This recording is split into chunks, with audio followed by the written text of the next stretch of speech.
Okay, folks, we may need your help because we're kind of needy. But is that the right word to ask us if we are trying to establish what we actually need or what we want to learn? So that's what we're going to talk about today, something that's come up recently about the terminology we use in trying to get to the core of what people want to get out of any course, any program that you do with them. So it's an interesting conversation. We thought we'd tackle it. Let's do it now.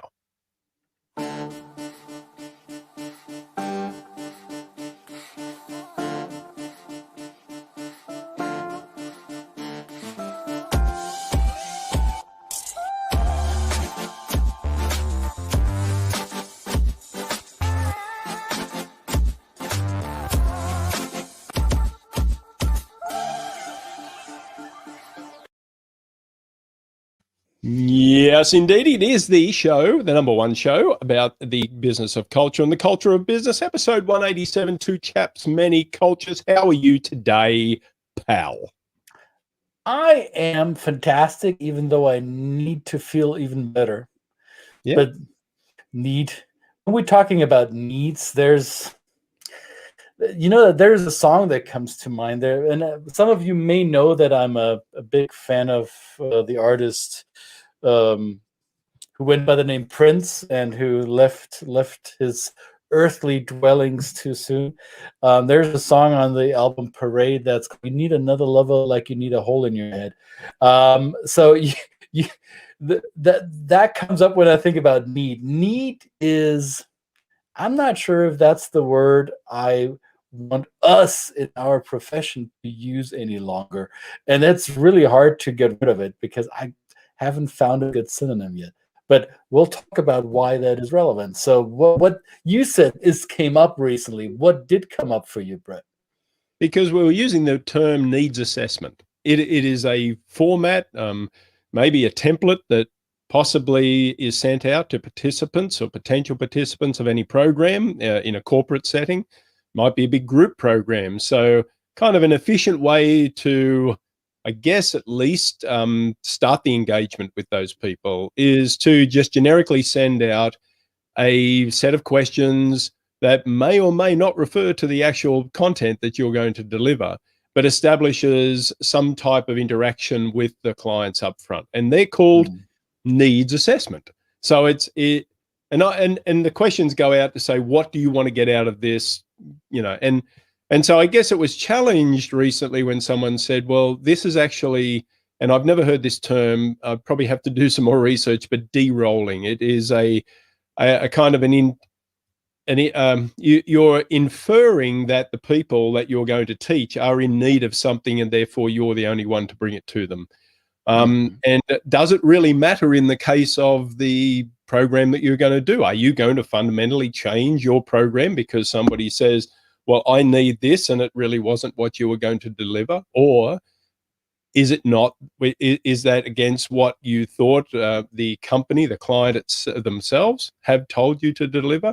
So it's a multifaceted conversation, but I think it gets around the terminology of and yesterday when I brought this to Christian, so rightly, this is why we love bouncing things off each other. He said, well, doesn't that term needs bring up, you said that you bring up the kind of the scarcity mindset, right? That's kind of the influence. It's a sweeping generalization, obviously, and I'm known for those, and you can rightfully accuse me of such.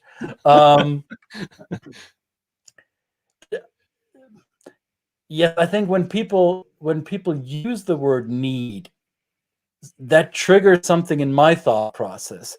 So, and this is part of my communications training that I've had over the years. When people use the word need, my brain immediately goes to, well, are you sure you don't have it yet? Have you looked everywhere?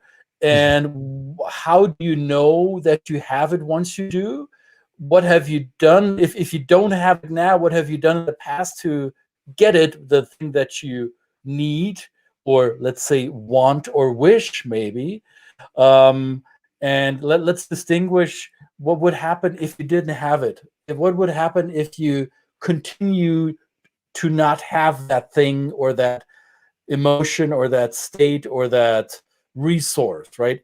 And that mindset that of scarcity that is evoked when I hear that word need is, well, have you tried to get by without it? Who Mm. tells you that you have to have this, right? Which brings about the conversation of Maslow's pyramid or hierarchy of human needs or necessities, right? There we Yeah. have it again, human needs. There, of course, are things that we as humans cannot live without. That's food, shelter, physical safety, protection from the elements or from predators or diseases, right? So there we go. Those will be prerequisites to continued existence. Now, when we talk about delivering a program, delivering new information to an individual or a group of people, do they really need that? Or is there somebody making that presumption? Well, we think those of you here in that group that we've identified, you don't have this, so we determine that this is what you need. So we Mm. make basically an imposition. We make a kind of a condescending decision for you. There is something you don't have yet. We don't know that exactly, but we claim it to be so. Therefore, you get this. And that is something that may, as you said, de-roll people, right? Because it does not enroll them for the learning, because that may make people feel like, wait a second, who says I don't have that? Who says that I want this? I didn't choose to get this. And if I have it, what do you want me to do with it? Mm.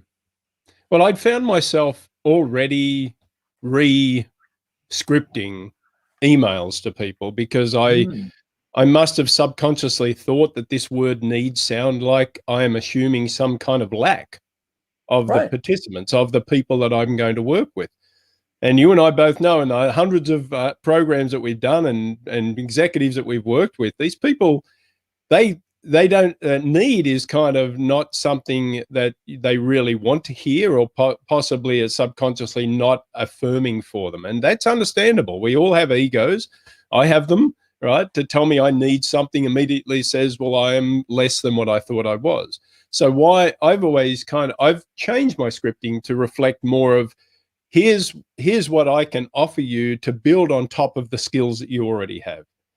Because that affirms that they've got a wonderful set of skills. They've got this wonderful, building block. And I think that reference, it's a coincidence maybe, but the reference to that Maslow's hierarchy, because that was actually used in an example of where I drew this topic out of.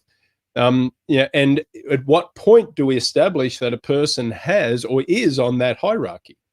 People are at different points. So you have to establish at what point are they at, to say, we affirm your ability and your wonderful human uniqueness is that you've got a great baseline, a great set of skills already.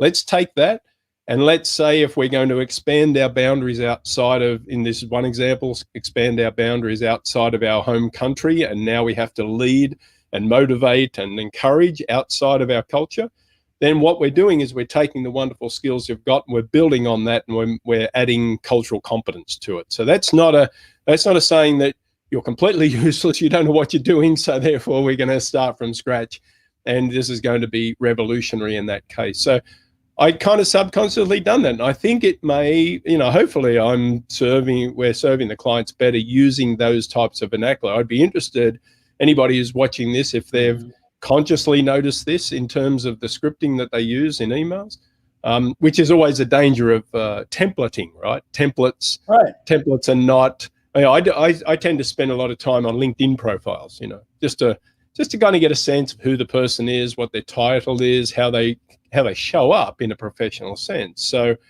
and that's why we did a whole series on Bank, a couple of weeks ago, where that's one tool where we've used that. So there's tools at our disposal to be able to do this without assuming that people are just in need of our services and saying we're here to solve all your problems, because if we're not doing we're not serving them properly that way. That's my take on it anyway. No, and this is something that I think is where our brains become a bit lazy, because at some point there was a decision made that we call something by a certain terminology. We give this a name. And at some point, the inquiry of information that precedes a program delivery, that precedes a group facilitation, we call that a needs assessment.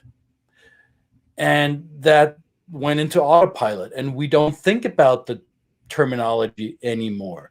The same is true for what we talked about earlier this week about cancel culture, quote unquote cancel culture, because we're not using terms of, we're not using certain words any longer that used to be de rigueur, that used to be the words that we used. And now we recognize maybe these are terms that are hurtful or non-supportive or miss the mark quite a bit.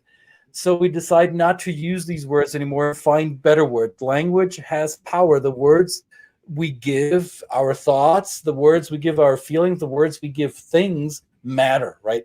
So we just continued calling it a needs assessment. I had one last week with a potential client, the human resources representative or the learning and development person, plus the operational person, and they talk with me about another person in their organization that they would like me to coach. So we're doing a needs assessment. I was very happy that that person wasn't present for that needs assessment, because that would have arguably made that person a bit uncomfortable, right? So, and it sets the student or the learners up for failure just as much as it sets the facilitator up for failure. I think if we're creating this involuntary, without wanting to, without being aware of it, that we're doing it, but if we're creating this imbalance of, hey, I have something you don't have, and this is what you down here need, so I'm going to give it to you, that creates this artificial imbalance of competency. And with that could be a trap for the facilitator to feel like, yeah, I'm the smartest person in the room. And it could also lead to, involuntarily, participants who think like, well, how dumb am I? And who decided that I don't know all this? And who decided that I need to learn all this? How does this apply to my life, my work? Where was I asked whether this is going to help me? Or when are you going to make the case that learning this will actually make my life and work better? So that's an imbalance that is often artificially created without any of the involved parties wanting it, simply because we're calling it the wrong word. Yeah. And this brought me to thinking about how important it is to establish before you even try to establish rapport with the group of people you're working with, you need to, just as your situation called into light, there is a real need to be explicit about how you're going to establish these needs with the people who are asking you to deliver this program. So we've kind of got to be willing, we've got to play this kind of humility card and say, I'm just here to serve you and the people you want me to serve, but you also need to be kind of rather bold and say, let me challenge you that you may be making assumptions about the learning requirements. I almost said needs. The learning requirements or of the people that they're trying to impart this knowledge, or at least provide this knowledge for.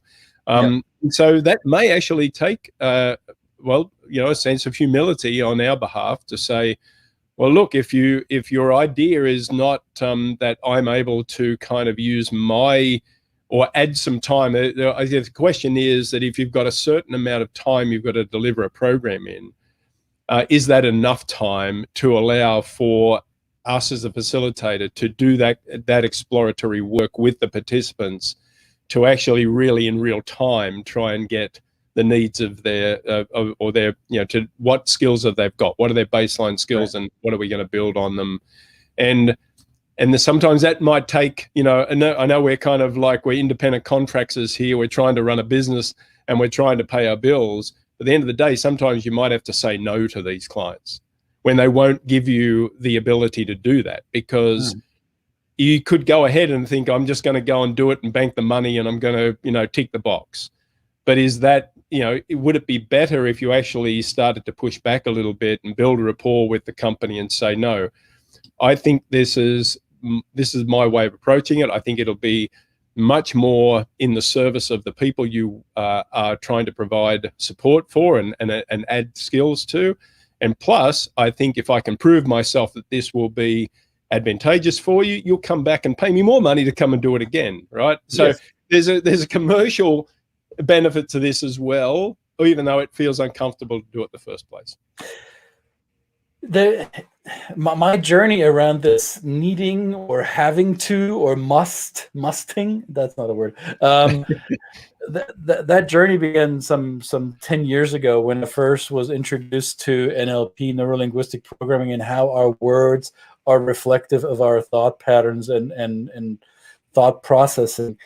And there are some questioning frameworks you can use when people resort to these phrases of needing, having to, I must. Well, I need to do this and this. And that's in NLP, we call this a meta model violation. We say, well, so you need to, what would happen if you didn't? Yeah. So that question. Yeah, that's important, because so what is the, and I'm sorry to jump in, but we just because I was on a webinar today, that's a very question, right? So you've just kind of perfectly asking that compassionate question, what happens if you don't do this? Right. What is the detriment to you not having what you think you need? Right. So, and that question forces the person to actually articulate the need, and it will become clear whether it's an actual need in terms of continuing my physical existence, or is it only something I want because I feel like it? Right. And that's maybe something that would be nice to have, right? Yeah. Another question would be, not, you could ask, well, what would happen if you didn't have it? If somebody says, well, I need this and this, another question would be, well, what's stopping you? That's maybe a little less compassionate, but that's calling it out. So if you need it that hard, if it's life necessary for you, what are you complaining to me about that you needed? What has been stopping you to get it if it's so necessary for you, right? So those there's a whole catalog of question frameworks where you can unpack somebody's self-imposed limitations. So if people are using words like I have to, I need, I must, that is an indicator of a self-imposed limitation. That's nothing wrong. We all have those, right? We all come with pattern thinking and biases and neural connections that have been shaped over our lifetime. Having somebody question that in a, I call it a ruthlessly compassionate format, saying, hey, what's stopping you, or what's going to happen if you don't get this? Tell me about it. I want to know more. That helps us, the person who gets asked these questions, to take that mental sidestep and look at this and do I really need, or do I choose to go after this? Is that my choice? Now we're in the magic, because we have choice. We're not forced into anything. There's always another option, or maybe a third or fourth option. And helping others to see that other option makes that process of collecting information a little easier, and there will be less of a power and knowledge imbalance, right? So we're all in this together. We're all having a shared experience. So how can we, as facilitators of cultural intelligence programs, how can we serve you best? What is it that your group would benefit most from? Let's talk about this. We don't have to use the word need, have to, limitation. I'm pontificating. I'm sorry. No, it's great. But I think that I also thought, and you alluded to it before, about setting yourself up for failure if you don't actually do this in an effective way. Because if you show up, I'm not saying this is something that like a HR person or somebody who's charged with kind of obtaining and buying training materials and training delivery workshops is going to do. But is there a sense that perhaps if you bring an outside facilitator in, you just tell them exactly what you want them to deliver. They go and deliver it in good faith, but it's not what the participants thought it was going to be, or they feel like they're there because they're obligated by it. And then your reviews and your feedback is negative. Then there's the sense that you don't have any comeback after that. You can say all you like, well, that's what you told me to deliver, but it's not the same thing that your people expected. So I wasn't in that conversation. But then again, you could be just, you have no say in it. You're kind of branded as somebody who's perhaps not the best facilitator for that role, but you haven't been given the chance to support your own success. Let's face it, if you're in an organization where you're hiring outside consultants and facilitators to improve the learning process for your teams, that is either a sign that you don't have that skill set within your organization, that's why you're farming it out, or your team has stopped listening to the person who's been teaching most in the organization. I'm not sure what it is, but ideally it is because you, in your organization, you focus on doing what you do well, making a thing, producing product, serving a service, or whatever it is your company does, whatever problem you solve for your clients. That's what you do best. That does not necessarily include the work we do. The work we do will support you to do your best, but that doesn't mean that you have that skill set in-house. That's why you talk to people like Brett and myself, right? So what you consider to be a need for your team may actually not be it.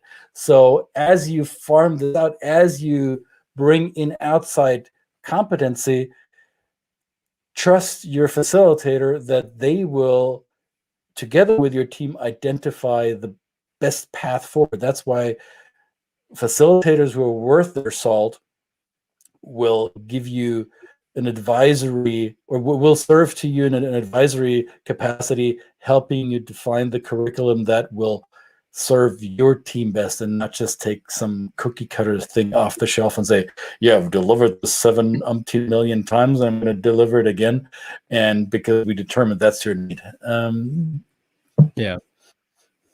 Yeah, well, we need materials, we need a framework, and they're a good guide. But I often say that, these are just, I say to my clients, I say, here's a booklet, looks good. What's that saying? If when you don't have knowledge, what you need is a deck, right? Here's the deck, here's the material. Now we may not actually. I tell people now, I may kind of discombobulate you and I might bounce back and forth in this material, but that is going to be dependent on what you are identifying in this process as things that you want to talk about. And that's a different conversation than sit down, shut up, I'm going to give you a lecture. It's a whole different. It has happened to me before that I worked with. Well, and by the way, thank you, Karen, for your support. Love it. It has happened to me that I had clients, I had program participants, and the materials that I had prepared were not ready for what the client asked for in the moment. Throughout the program, it became apparent that there was a wish or a desire to talk about or add a skill or add knowledge about a certain topic that was never discussed prior to the workshop or the training, was not included in the materials that I had prepared, and yet it became a cornerstone element of that program because we allowed ourselves to address it in that moment, right? So relying on prefabricated templates will only get us so far. It will serve us well in many similar situations.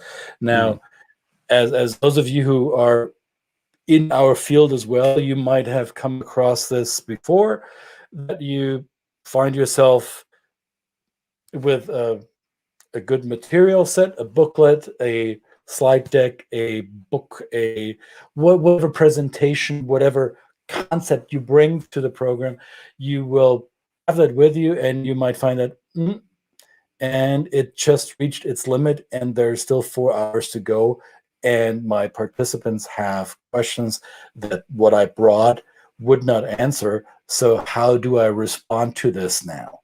And that's where I would say that's where the inexperienced and the more experienced facilitators go into different operational modes. Yeah, absolutely. Big topic. I mean, we could go down this, as many of our topics are. We like to kind of scratch the surface a little bit, and for in kind of service of us wanting to go deeper, we want to hear from you. We want to hear what your experience is. Are you re-scripting things? Do you use the word needs assessment still? Is there other terminology available in the vernacular that we can possibly use as a community of facilitators, trainers, intercultural peeps, full stop?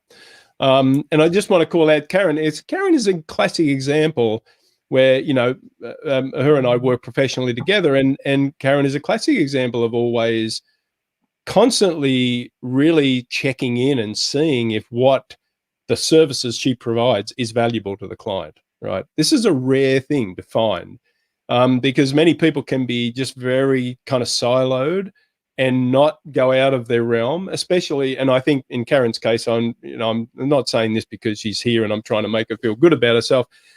I would just identify someone like that who's willing to go that extra mile and step outside when they find that they're working in service of people that they feel that they're passionate about the topic, right? In our case, the intercultural world, right? And Karen is a classic example of that, where it basically is just constant. That's why we call her radar. You know, that radar in MASH, you know, it always knows what you need before you need it. It's like constantly just surprising when you think, oh, I think I need to find this, and all of a sudden it comes up. This is a skill set, right? The skill set. Well, it also is a mindset. It's not only a skill set, it's also a mindset. It's a mindset of being of service and being a listener rather than a transmitter, a sender. And this is, I think, where the big danger lies for any trainer, facilitator, corporate, adult education professional. The minute you think highly of yourself is where you lose touch. It was one of my mentors who imparted this on me when we did stage training. Before the risers in the bigger rooms where the 2 or 3 steps lead up to the riser. He said, before you walk up there, pause, get grounded, look at the audience, and tell yourself, either quietly or out loud, depends on how you handle this, it's not about me. It is not about me. It is not about me. It's about everybody here in the room. And that's what you describe of Karen is, I think she has, even not knowing her, it sounds like she is not about herself. It's about contributing what's best to the team, right? And this is what makes a good facilitator. They don't care about their own needs. They don't think they know what the audience needs. They are in the moment. They're able to respond to what comes up during the process. And that's a different form of eliciting information and responding to it. That's not what a need assessment is.